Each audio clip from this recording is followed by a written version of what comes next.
I'm Bella King from Racing X. We are over here in Hong Kong. If you know Racing X, you know we do things bigger and better. So stay tuned for some insane content over this week. Hi, I'm Sarsha Cassidy. I'm here with Racing X in Hong Kong. We're going to be getting some amazing content this week. Stay tuned.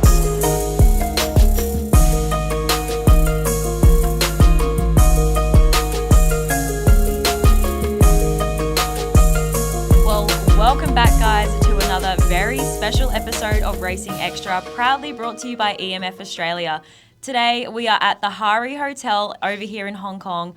I'm your host, Bella King, and I am joined by my Hong Kong travel buddy, Sarsha Cassidy. How have you found this trip, Sarsha? This has been nuts already. Honestly, as I've said before, I have been to Hong Kong a few times, and it's so nice to see a different side of Hong Kong with you guys and with Racing X, because obviously going with Nicole and Zach, I see it through their eyes, and this time I feel like I've experienced a different side of things. So I'm loving it so far, and there's still so much more to go. I feel like I've been here for 2 weeks. We've only been here for 2 days, but like our itinerary has been jam-packed. Yeah. Even that first day, we landed, we had a quick little team catch-up, and then we went straight to Happy Valley, and oh my God, I've just never seen anything like it. I was saying to you guys, I walked out there going through the foyer, and then you walk out to the track, and I just felt like I got smacked in the face. Like there's the buildings, the lights, and just how big the whole place is. It's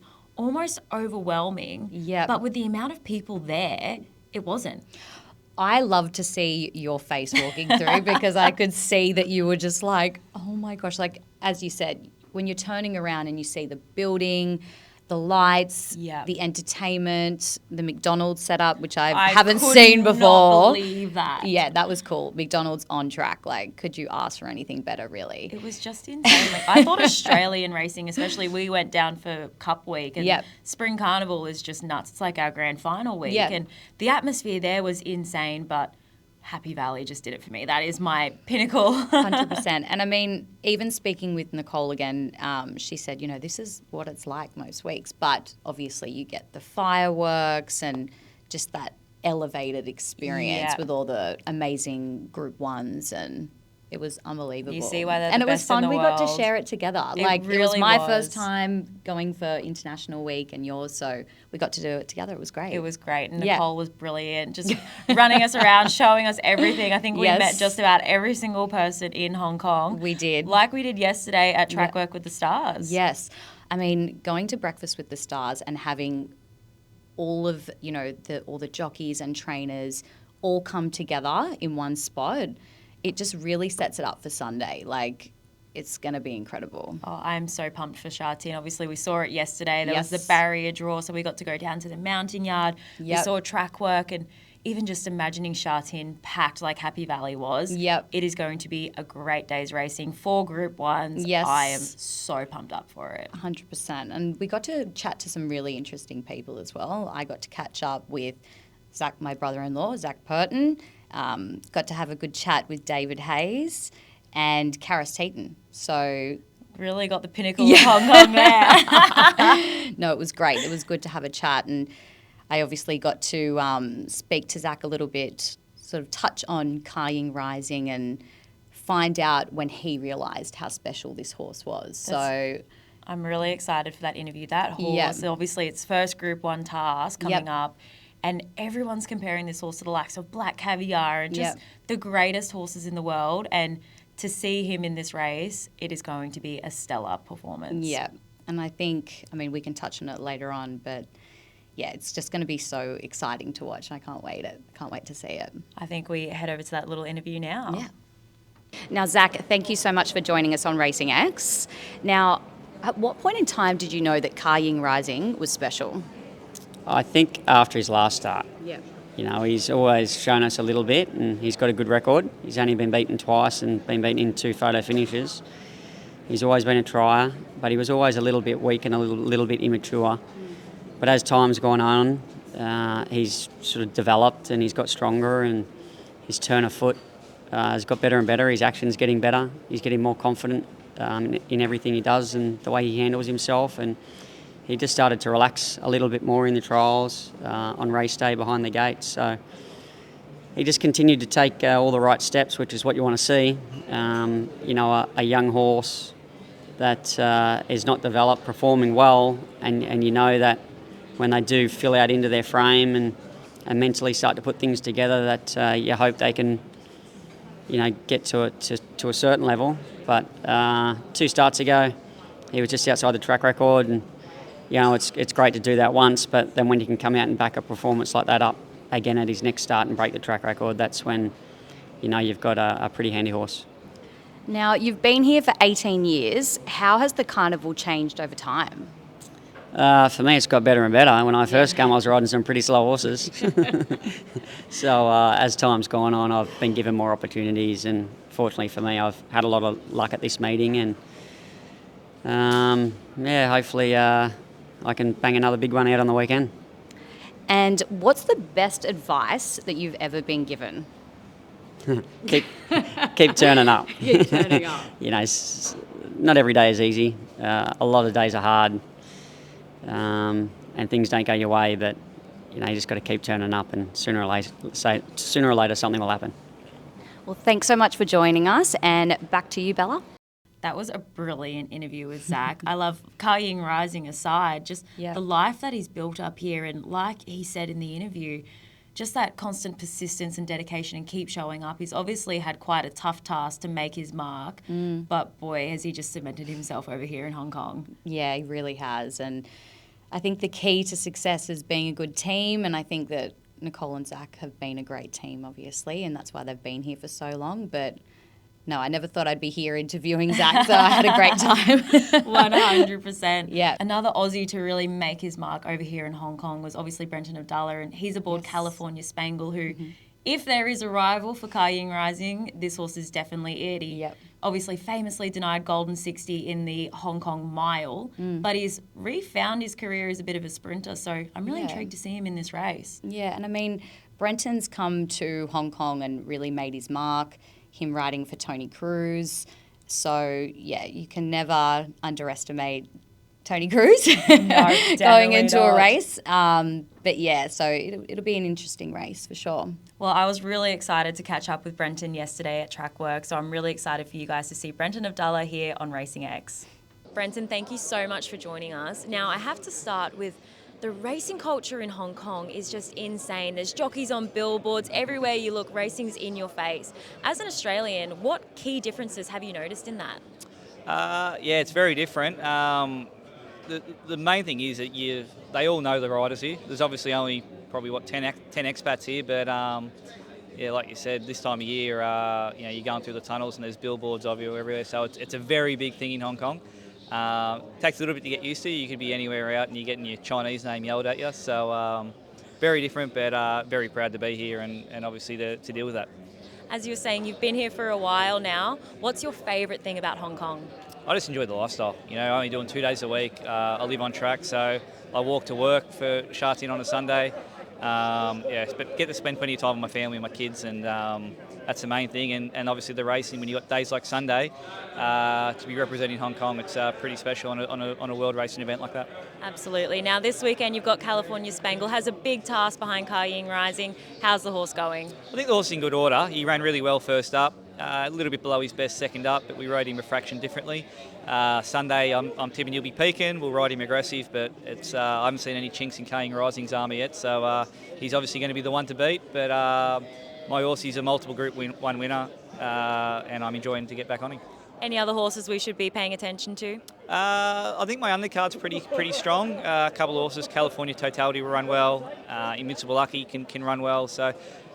Beauty Crescent's even another one. So I think I'll be competitive enough all day. It's a hard day to get a winner, but if we can get one or two, we'll be really happy. Well, best of luck this weekend. Thank you so much for your time. Back to you, Sarsha.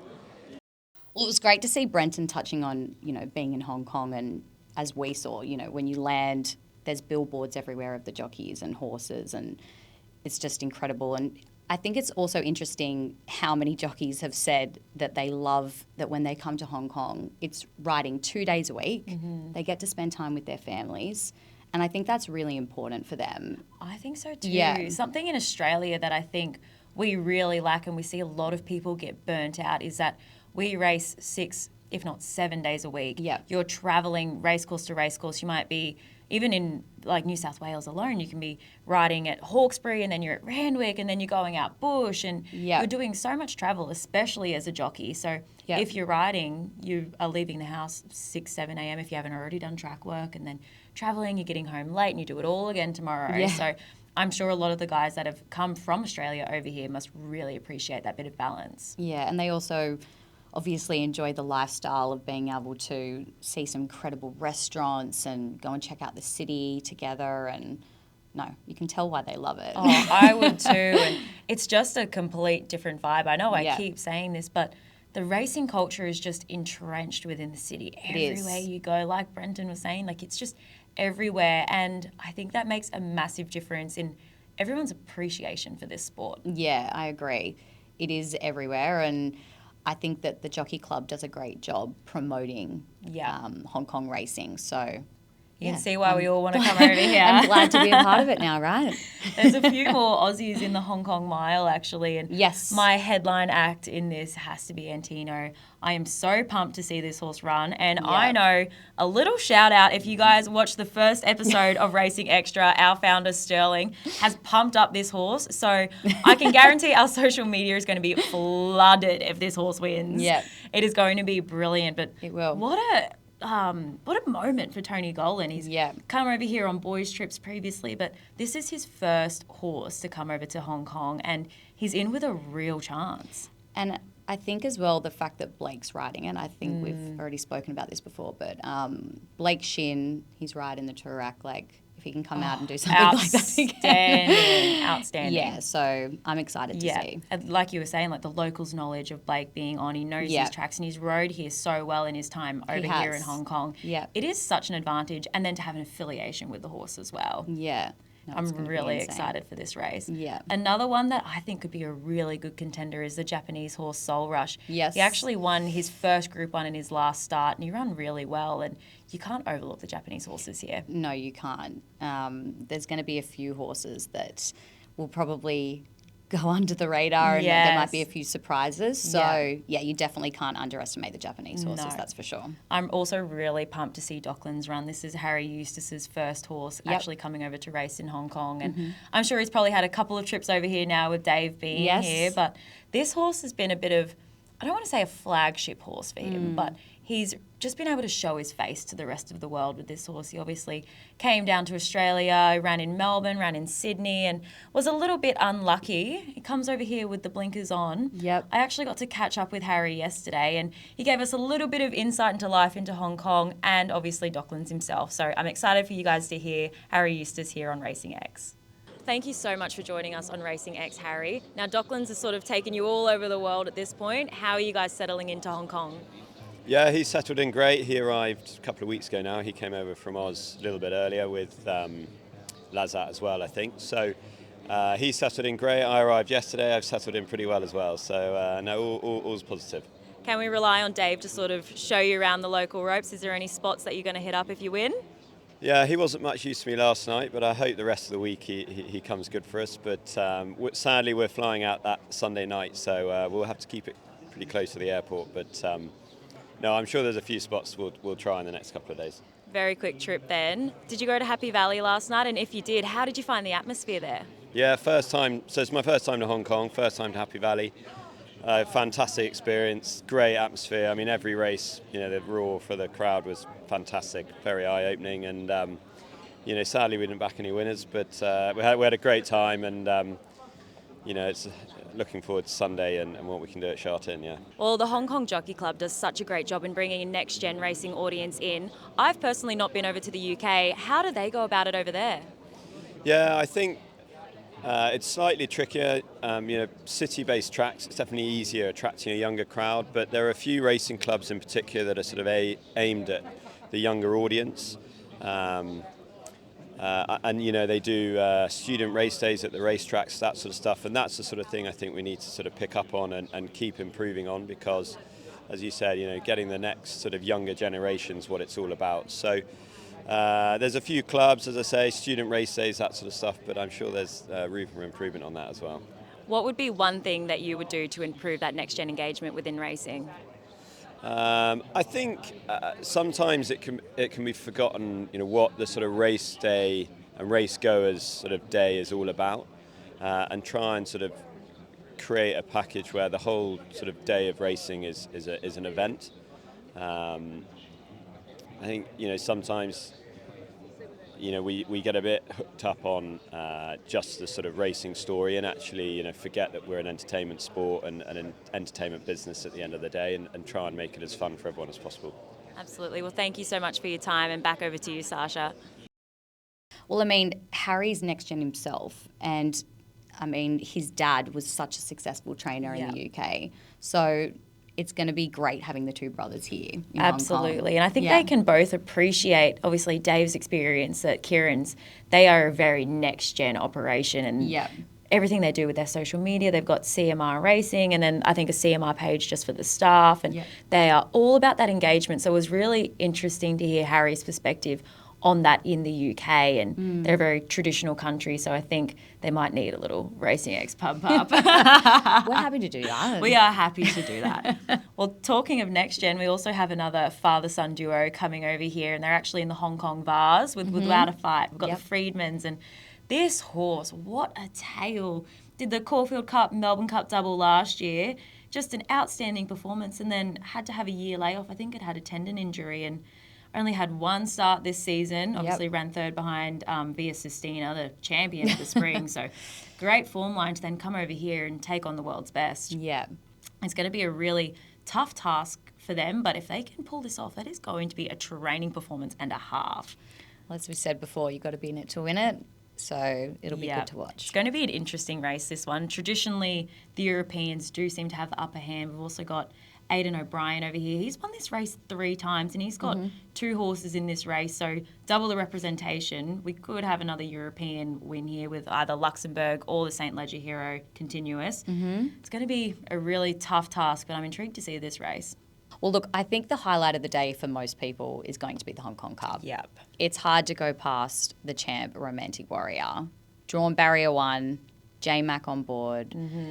It's going to be such a good race. And This I mean, is going to be history. he's going, 3 Hong Kong Cups? So in a row. So if he can do that. Yeah. I mean, he has nothing to prove really. Oh, but he absolutely doesn't. But I'm most excited. If this horse wins, he's going to overtake Golden 60 as the highest prize money earner of all time. Oh, my goodness. So this horse is just going to make history on every front if he wins. And Yep. he's going to have every chance to do so. He has had a bit more of a traditional preparation coming into this race. He obviously won it last year and in great fashion, but he had that gutbuster run in the Cox Plate, and then to come back over here and do it so strong, I'm kind of glad for his sake with another year on his side that he has had a bit more of a traditional prep. Yeah, no, it's going to be so exciting. And I think that Romantic Warrior, obviously, Aussies back at home watching are just going to be cheering J-Mac home. So, yeah, I can't wait to see the atmosphere. And obviously, it's going to be insane. What a story even for James for this horse has just taken the whole family on such a ride. And even when it won last start, I remember Caitlin put on her Instagram and she was just thanking the horse for the opportunities that they've provided for this family. Not that they need opportunities, but it truly is a once-in-a-lifetime horse for them. Oh, 100%. To be able to get on a horse like Romantic Warrior, I mean, obviously James has a lot of good horses, but I think this one for them would be quite special. Yeah, absolutely. And the only other horse that might sort of put a dampener on things could be the Japanese horse, Liberty Island.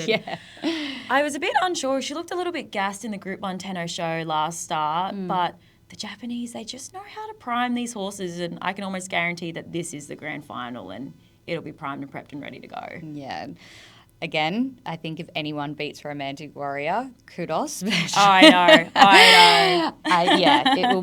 It'll be a great watch. Aidan O'Brien again has 2 horses in this race, and I'm probably going to get slammed for this, but if anyone wants an Omen bet, we are all about content here at Racing X, and he has content running. So TikTok's probably going to hate me for saying that one, and I'm going to get some haters, but you never know what Aidan O'Brien can achieve, and even with an outsider at that piece of value, I've not gone too into depth with his form, but I'm all for an Omen bet. And shout out to Brenton Abdullah. He's going to be riding Straight Aaron in that race. What a name. Yeah, so So I got to catch up with David Hayes, and obviously everyone was there to talk about the champ, Kai Ying Rising. Of course. But I took a little bit of a different angle. So check out David Hayes on Racing X. Well, thank you, David, for joining us on Racing X. Now, there's plenty of chat about some amazing horses this week, but they're not the only athletes. Can you please clarify with me that you were the third best triple jumper in Australia? Look, that was about 30 kilos ago, and it's true. I was for a short period. Yes. And I was the South Australian champion in long as well, so let me get that in as well. Amazing. Now, besides training amazing horses like Kai Ying Rising, what's the best thing about living in Hong Kong? I think racing 2 days a week, Yes. You couldn't pick it, but I love hiking. Yes. And you get out in the mountains here, and there's monkeys and lakes, and it's quite beautiful. Yes. And I like the casual Cantonese dining, the sort of village dining that's around the place. Yeah. So they're probably my favourite things outside of racing. Okay. Well, thank you so much for joining us, and back to you, Bella. Well, I did not realise we had an athlete on our hands. David Hayes being a triple jump champion was not on my bingo card for this trip. He's hilarious. I love it. But I also love that he touched on some other things that they obviously get to do in Hong Kong. We didn't get to check out the hikes that I usually go on with Did Nicole he and say Zach. there's monkeys in the forest? There are. On one of the times I was here, Nicole jumped pretty much like into my arms because there was a huge snake that crawled through us. So I wouldn't go on the hikes alone. No, okay. Maybe I'm not going on a hike while we're here. Well, speaking of people who do love the Hong Kong culture over here, you actually got to catch up with Karis Teeton, and he loves life over here. He's just thriving. He does. And I mean, we didn't touch too much on racing, but we did get an insight into a few restaurants that people should definitely come and try when they come to Hong Kong. So Bit of locals knowledge. yes. So here it is, Karis Teeton on Racing X. Well, thank you so much for joining me, Karis, with Racing X. Now, what's the best advice you've ever been given? Of course, as a jockey, the best advice I've gotten was be disciplined Yes. and never give up. That's great advice. And also, what's your favourite restaurants in Hong Kong? It doesn't have to be one. I'm sure there's many. Well, I've got two. There's too many in Hong Kong. Yeah. There's one, La Petite Maison. It's a French restaurant. And then Lila, it's an Indian restaurant. It's two best in restaurant. Ooh, we might have to try that while we're here. But thank you so much for joining us. Enjoy the rest of the meeting, and back to you, Bella. But it was great to see a different side from the jockeys as well. Like, obviously everyone's there. We want to know about Kai Ying Rising. We want to know about Romantic Warrior. We want to know about these amazing horses. But it's great to hear from them firsthand, like, what they get up to, some amazing restaurants to visit. So 100%. yeah, it was cool. It's a real thing that's lacking in racing. You see in other sports, that is a key driver of fan engagement, is having these athletes show a different side, and they let people in, and they talk about the thing that they are so good at, and they speak about it so well. And we want to hear all the information from the horse's mouth. Yeah. But to see another side of them, it just lets you in, and you love these people so much more. Yeah, and as I said, like, Hong Kong is such a social place. Yes. And riding 2 days a week allows them to have that time to go out, explore the city. Obviously, the jockeys can't eat too much going to all the Chinese restaurants all the time, but when they can, it's great. And obviously spending time with family. So I thought it was cool to get an insight from them. I think so too. Yeah. This has been just the best trip, and it's been a real eye-opener for me. The city itself, the racing culture, I have just had the best time already, and we still have so much more to come. Yes, we do. It's going to be great. We got the gala tonight. We do. We are going to be wearing some cute outfits, obviously. Very pumped for that, I'll tell you that much. And then we get to explore the city a little bit more tomorrow, and then, of course, the big dance at Sha Tin on Sunday. Really looking forward to that. It has been a great week with you, Sarsha, and thank you so much for joining me here at Racing Xtra. And it has been an absolute pleasure to bring you guys into this episode from the beautiful Hari Hotel here in Hong Kong. Thank you guys so much for joining us for another episode of Racing Xtra, proudly brought to you by EMF. Like and subscribe wherever you get your podcasts for a next-gen racing experience.